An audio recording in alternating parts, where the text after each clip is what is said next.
السلام علیکم بہنوں، بھائیوں اور دوستوں۔ ہم غیر مسلموں کے پوچھے جانے والے عام سوالات کے جوابات دے رہے ہیں۔ آج ہم 11ویں سوال کا جواب دے رہے ہیں۔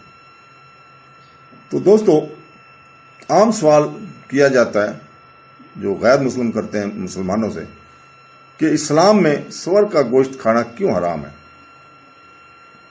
اس کا جواب یہ ہے، یہ حقیقت سب کو معلوم ہے کہ اسلام میں سور کا گوشت حرام ہے۔ درج ذیل نکات اس ممانعت کے مختلف پہلوؤں کی وضاحت کرتے ہیں۔ نمبر 1، سور کا گوشت قرآن میں حرام ہے۔ قرآن کم سے کم 4 مختلف جگہوں پر سور کا گوشت کھانے سے منع کرتا ہے۔ اس میں ممنوع ہے۔ تو دوستو، القرآن جس کا ترجمہ ہے، تم پر حرام ہے مردہ گوشت، خون، سور کا گوشت اور وہ چیز جس پر اللہ کے سوا کسی اور کا نام لیا گیا ہو۔ قرآن کریم کی مدرجہ بالا آیات ایک مسلمان کو مطمئن کرنے کے لیے کافی ہیں کہ سور کا گوشت کیوں حرام ہے۔ نمبر 2، سور کا گوشت بائبل میں ممنوع ہے۔ عیسائی اپنے مذہبی صحیفوں سے قائل ہونے کا امکان ہے۔ بائبل احبار کی کتاب میں سور کے گوشت کے استعمال سے منع کرتی ہے، اور خنزیر اگرچہ اپنے کھروں کو بانٹتا ہے اور پاؤں والا ہوتا ہے، لیکن وہ چبا نہیں چباتا، وہ تمہارے لیے ناپاک ہے۔ تم ان کا گوشت نہ کھاؤ اور ان کی لاش کو نہ چھونا، اور وہ تمہارے لیے ناپاک ہے۔ الاحبار 7 نمبر آیت ہے، 8 سے 11 نمبر میں بھی ممنوع ہے۔ سور کا گوشت بائبل کی کتاب اور خنزیر چونکہ کھروں کو بانٹتا ہے پھر بھی چبا نہیں چباتا، یہ تمہارے لیے ناپاک ہے۔ تم ان کا گوشت نہ کھاؤ، نہ ان کی مردہ لاش کو چھوؤ۔ استثنا 8 نمبر آیت ہے، 14 نمبر۔ اس طرح کا ممانعت بائبل میں یہ سیاہ کے کتاب باب 65 آیت 2 سے 5 میں دہرائی گئی ہے۔ نمبر 3، خنزیر کے گوشت کا استعمال کئی بیماریوں کا سبب بنتا ہے۔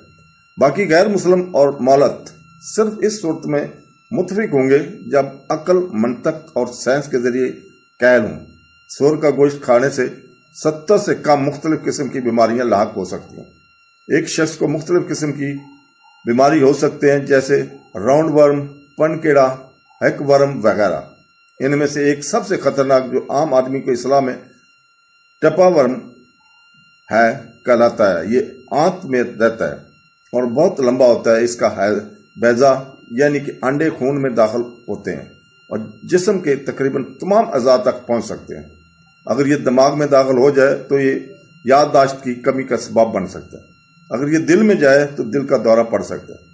اگر یہ آنکھ میں جائے تو اندھے پن کا سبب بن سکتا ہے۔ اگر یہ جگر میں جائے تو جگر کو نقصان پہنچا سکتا ہے۔ یہ جسم کے تقریباً تمام اعضاء کو نقصان پہنچا سکتا ہے۔ سور ایک اور خطرناک بیماری کے گوشت کے بارے میں ایک غلط فہمی یہ ہے کہ اگر اسے اچھی طرح پکایا جائے تو یہ بیضے مر جاتے ہیں۔ امریکہ میں شروع کیے گئے ایک تحقیقی منصوبے میں پتہ چلا کہ ترچورا اسس میں مبتلا 24 افراد میں سے 22 نے سور کا گوشت خوب پکایا تھا۔ اس سے ظاہر ہوتا ہے کہ سور کے گوشت میں موجود بیضا کھانا پکانے کے عام درجہ حرارت پر نہیں مرتا۔ نمبر 4، سور کے گوشت میں چکنائی والا مواد ہوتا ہے۔ سور کے گوشت میں پٹھوں کی تعمیر کا مواد بہت کم ہوتا ہے اور اس میں زیادہ چربی ہوتی ہے۔ یہ چربی برتنوں میں جمع ہو جاتی ہے اور ہائی بلڈ پریشر اور ہارٹ اٹیک کا سبب بن سکتی ہے۔ یہ حیرت کی بات نہیں ہے کہ 50% سے زیادہ امریکی ہائی بلڈ پریشر کا شکار ہیں۔ نمبر 5، سور زمین کے غلیظ ترین جانور میں سے ایک ہے۔ سور زمین کے غلیظ ترین جانوروں میں سے ایک ہے۔ یہ گوبر، پخانہ اور گندگی پر زندہ اور پروان چڑھتا ہے۔ یہ سب سے بہترین میٹھا ہے جسے میں جانتا ہوں، اس کے کہ خدا نے پیدا کیا ہے۔ دیہات میں ان کے پاس جدید بیت الخلاء نہیں ہے اور دیہاتی کھلی فضا میں اخراج کرتے ہیں۔ خنزیر کے ذریعے اکثر اخراج کو صاف کیا جاتا ہے۔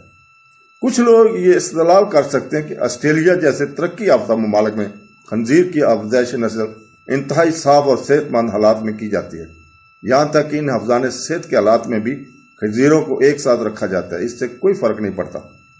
آپ انہیں صاف رکھنے کی کتنی ہی کوششیں کریں، وہ فطرت کے لحاظ سے گندی ہیں اور وہ اپنے ساتھ ساتھ اپنے پڑوسیوں کے اخراج کھانے اور لطف اندوز ہوتے ہیں۔